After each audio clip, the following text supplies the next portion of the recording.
She is the charge nurse nobody notices. Mara Voss keeps her sleeves buttoned, her voice low and her head down while Captain Ward calls her Nurse Nobody in front of the entire emergency department. Heart clears throat. She never argues, never explains. Then, on a night when a wounded SEAL captain is rushed through the doors with his terrified little daughter beside him, the girl grabs Mara's wrist and whispers, "You have to check his left arm."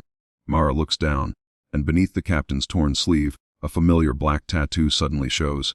If this story reaches you at the right moment, leave a like so it can reach someone who needs it. Subscribe to Silent Scrub Stories for more hidden hero stories like this, and tell us in the comments where you're watching from tonight. Mara Voss has worked at Blackridge Regional Medical Center for 6 years. 6 years of night shifts, supply closets, difficult patients, and paperwork nobody else wants. She deliberately built a reputation for being forgettable, quiet, efficient, a little difficult. That last word came from Director Evan Ward, the emergency department's administrative commander. Nurse Nobody. Ward says one afternoon, loud enough for 12 staff members to hear, "Could you possibly move any slower?" Mara keeps sorting medication trays. "I'm checking expiration dates." The ward laughs.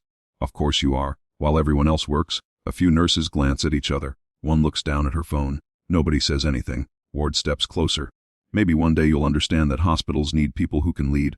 Mara finally looks at him. "I understand." He smiles as if he has won. "Good, then stay in your lane." Mara says nothing. Her sleeves remain buttoned despite the heat. She always chooses the workstation with a wall behind her. And when the hospital offers staff hearing protection demonstrations, she refuses every time. An elderly cardiac patient named Mr. Bell notices. "You don't like people standing behind you," he says one night. Mara pauses. "No, figured." He smiles. "Whatever you're hiding, kid, you don't have to hide it from me." Mara almost smiles back. Outside, thunder rolls across the valley. The emergency radio crackles. Severe storm warning. Multiple vehicle collisions reported on County Road 9.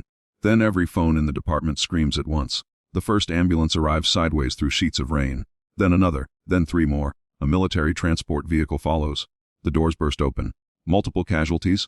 Someone shouts. One critical? A wounded SEAL captain is carried inside on a stretcher.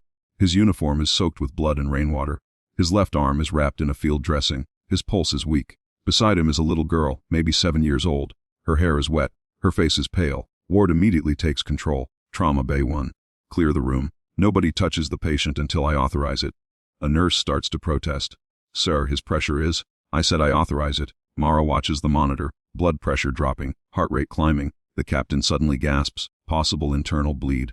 Mara says. Ward turns. "I didn't ask for your assessment." The girl stares at Mara. "Not Ward, Mara." Then she points at her father. "You have to check his left arm." Ward sighs. "Sweetheart, the doctors are handling this." "No," the girl says. Her voice shakes. "He told me if anything happened, I should find the woman with the black bird." Mara freezes. The room seems to shrink. Ward notices. "What did you say?" The girl points directly at Mara. She knows Dad. Mara's spine straightens. Her hands stop trembling. Her voice changes. "Cut the sleeve." The room goes silent. Mara steps toward the stretcher. "Now." A medic hesitates. Then he cuts through the soaked fabric. A black tattoo appears on the captain's upper arm. A raven, 3 vertical marks beneath it. Mara touches the edge of the dressing. "Who applied this?" The medic answers. "Field team." Mara shakes her head. "Wrong pressure. It's trapping the swelling." The captain's eyes flutter. "Viper." Mara looks at him. A second later, the medic beside her goes completely still. He has seen that tattoo before. He looks at Mara's face, then at the captain, then back at Mara. She was never just a floor nurse. Ward laughs nervously. "That's absurd." The medic whispers, "Call sign Viper." Mara doesn't react. She simply points toward the trauma monitor. "Pressure 78 systolic. Start massive transfusion protocol. 2 large bore lines bought. Warm the blood, prepare ultrasound." Oh, her voice is flat, commanding. "Docker Hale, fast exam." "On it." Jenna activates surgery. "Yes." Marcus, secure the hallway. Marcus moves. Ward stares. Everyone stop. Nobody stops. Mara turns. "Ward, step back. This is my department, and he is dying." That ends the argument. The ultrasound shows fluid where there shouldn't be any. Internal bleeding. The captain suddenly crashes. Pulse lost. Mara moves instantly. Chest compressions. The monitor flatlines. Epinephrine. Given. Charge. The defibrillator charges. Clear. Shock. Nothing. Again. A shock. The rhythm returns. Then the lights flicker. The entire hospital drops into emergency power. A security alarm begins screaming. Someone shouts from the hallway. Unknown people at the service entrance. Mara looks toward the doors. Then toward the wounded captain. Something is wrong. Very wrong. The captain grabs her wrist. "They came for the files." "What files?" "The trial." Mara's expression hardens. Ward turns pale. The captain continues. Patients were being marked as terminal. Mara looks at Ward. Ward says nothing. The little girl starts crying. Mara understands. The hospital has been running an experimental treatment program through a private defense contractor called North Star Meridian. Patients with severe trauma were being placed into a supposedly voluntary trial. But the worst cases were deliberately classified as hopeless so their deaths could be blamed on injuries rather than complications from the program. Insurance payouts, research funding, performance bonuses, and someone had been covering the numbers. Ward wasn't merely cruel, he had been protecting the system. The service entrance alarm stops. Too suddenly, Mara turns to the security officer. Lock internal doors. He obeys. Ward whispers, "You have no authority." Mara looks at him. "I have enough." Then another voice comes from the doorway. She's right. Everyone turns. A naval operations officer stands there, soaked from the storm. He sees Mara. His eyes widen. Viper. The room freezes. He steps forward. Major Mara Voss, former Special Operations Medical Commander. 12 combat rescues.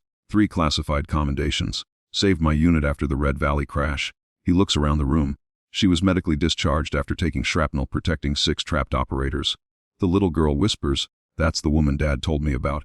Mara closes her eyes for 1 second, then opens them. "Secure the records." The officer nods. Ward backs toward the wall. "You can't do this," he says. "There are protocols." Mara walks toward him. "Yes." She holds up the captain's medical chart. "Protocol requires informed consent." Another document. "Protocol requires independent oversight." Another.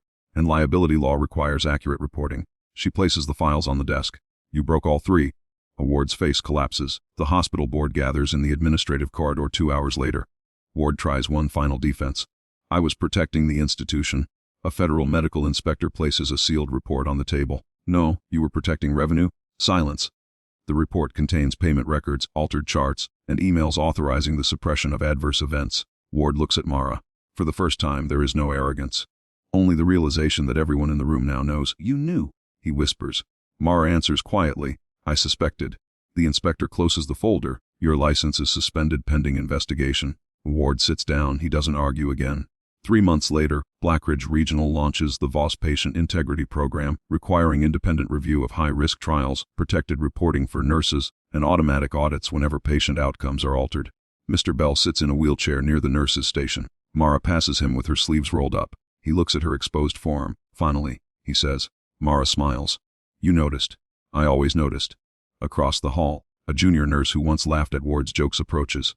"I should have said something." Mara hands her a folder. "Then start now. Audit these trial records." The nurse nods. "Not forgiveness. A task." Outside the trauma bay, the SEAL captain wakes. His daughter sits beside him. When Mara enters, he reaches for her hand. "You came. You called.